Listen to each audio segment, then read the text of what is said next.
ಬ್ಯಾಂಕ್ಗಳಿಗೆ ರೈತರಿಂದ ಇಷ್ಟು ದಿನ ನೀವು ನೋಟಿಸ್ ಕೊಡ್ತಾ ಇದ್ರೆ, ಈಗ ನಾವು ರೈತರಿಂದ ಮೈಕ್ರೋ ಫೈನಾನ್ಸ್ಗಳಿಗೆ ನೋಟಿಸ್ ಕೊಡಕ್ಕೆ ತಯಾರಾಗಿದ್ದೀವಿ. ಹುಷಾರ್, ಹಳ್ಳಿಗಳಿಗೆ ಬಂದ್ರೆ 6 ಗಂಟೆ, ಬೆಳಗ್ಗೆ 6 ಗಂಟೆಗೆ, ಸಾಯಂಕಾಲ 6 ಗಂಟೆ ಮೇಲೆ ಹಳ್ಳಿಗಳಿಗೆ ಬಂದೆ ಹುಷಾರ್ ಅಂತ ಈ ಮೂಲಕ ಎಲ್ಲ ಮೈಕ್ರೋ ಫೈನಾನ್ಸ್ಗಳು, ಖಾಸಗಿ ಬ್ಯಾಂಕ್ಗಳಿಗೂ ರೈತರಿಂದ ಒಂದು ನೋಟಿಸ್ ಅನ್ನು ಇವತ್ತು ನಾವು ಕೊಡ್ತಾ ಇದ್ದೀವಿ.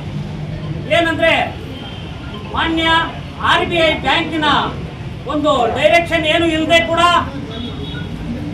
ಈ ಮೈಕ್ರೋ ಫೈನಾನ್ಸ್ಗಳು, ಖಾಸಗಿ ಬ್ಯಾಂಕ್ಗಳು ಬೆಳಗ್ಗೆ 5:15 ಮನೆ ಹತ್ರ ಹೋಗಿ ರೈತರಿಗೆ ಹಿಂಸೆ ಕೊಟ್ಟು, ರೈತ ಮಹಿಳೆಯರು, ಕೂಲಿ ಕಾರ್ಮಿಕರು ಏನೋ 20 ಸಾವಿರ ತಗೊಂಡ್ರೆ ಅದಕ್ಕೆ 30 ಸಾವಿರ ಕೊಟ್ಟು 50 ಸಾವಿರ ಕಟ್ಟಂತ ಪರಿಸ್ಥಿತಿ ಈಗಿನ ಮೈಕ್ರೋ ಫೈನಾನ್ಸ್ಗಳಲ್ಲಿ ಬಂದಿದೆ. ಮಾನ್ಯ ಸರ್ಕಾರ, ಧನವೆತ್ತ ಸರ್ಕಾರ ಕೂಡ ಹಿಂದೆ ಆದೇಶ ಮಾಡಿದೆ, ಒಂದು ಸುಗ್ರೀವಾಜ್ಞೆ ಹೊರಡಿಸಿದೆ. ಆದರೂ ಕೂಡ ನಮ್ಮ ತಾಲೂಕಲ್ಲಿ ಆ ಸರ್ಕಾರದ ಸುಗ್ರೀವಾಜ್ಞೆ ಕೂಡ ಕಿಂಚಿತ್ತು ಬೆಲೆ ಕೊಡದೆ ಈಗಲೂ ಕೂಡ ಅದೇ ಪ್ರವೃತ್ತಿಯನ್ನು ಮೈಕ್ರೋ ಫೈನಾನ್ಸ್ಗಳು, ಖಾಸಗಿ ಬ್ಯಾಂಕ್ಗಳು ಮಾಡ್ತಾ ಇದ್ದಾರೆ.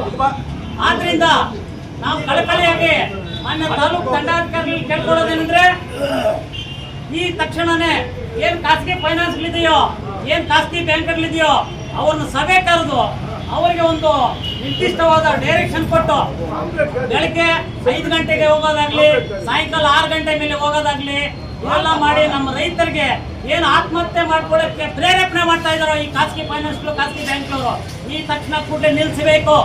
ಇಲ್ಲಾಂದ್ರೆ ಮುಂದಿನ ನಾವು ಹೇಳ್ತಾ ಇದ್ದೀವಿ, ನಾವೇ ನೋಟಿಸ್ ಕೊಡ್ತಾ ಇದ್ದೀವಿ. ಇನ್ಮೇಲೆ ಆ ಥರ ಮಾಡೋದಕ್ಕೆ ಹಳ್ಳಿಗೆ ಬಂದ್ರೆ ಹುಷಾರ್ ಅಂತ ಈ ಮೂಲಕ ಎಚ್ಚರಿಕೆ ಕೊಡ್ತಾ ಇದ್ದೀವಿ.